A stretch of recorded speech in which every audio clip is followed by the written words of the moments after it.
ये जो खबर आ रही है, और मैं इसको कई जगह से सुना मैंने, ये इसको आज तक ने लिखा भी है।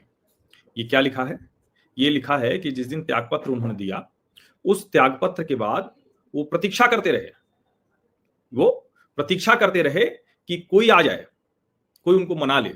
कई बार होता है ना कि आप गुस्से में, नाराज़गी में, भावावेश में अचानक आप एकदम से कोई निर्णय ले लेते हैं। फिर कुछ समय बाद समझ में आता है कि नहीं भाई, ये निर्णय तो ठीक नहीं है। ये ध्यान में आता है, और जब ये ध्यान में आता है तो फिर आपको लगता है कि कैसे करें? तो लगता है कि अगर कोई आकर और हमें मना ले तो ठीक हो जाएगा। लेकिन कमाल की बात है, कोई मनाने नहीं आया। कोई मनाने नहीं आया।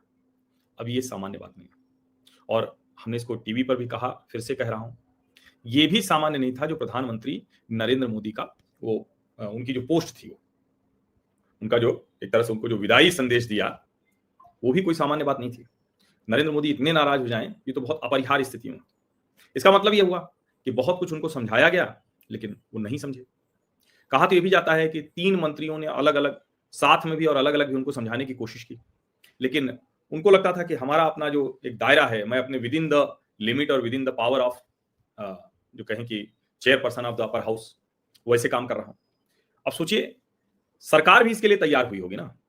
ये सामान्य घटनाक्रम तो था नहीं। देखिए, विपक्ष के लोग कोशिश कर रहे हैं, हालांकि विपक्ष क्या कहेगा, जो उनको चीयर लीडर कहता था बीजेपी का, उपराष्ट्रपति को भारतीय जनता पार्टी का चीयर लीडर कहता था। तो विपक्ष के पास बहुत गुंजाइश है नहीं। वो कोशिश भले कर रहे हैं, लेकिन मुझे नहीं लगता कि इससे उनको बहुत लाभ होने वाला है। अब कहा यह भी जाता है कि जो किरेन रिजिजू संसदीय कार्य मंत्री, जगत प्रकाश नड्डा जी और कानून मंत्री हैं अर्जुन राम मेघवाल, इन तीनों लोगों ने समझाने की कोशिश की, लेकिन वो समझने को तैयार नहीं।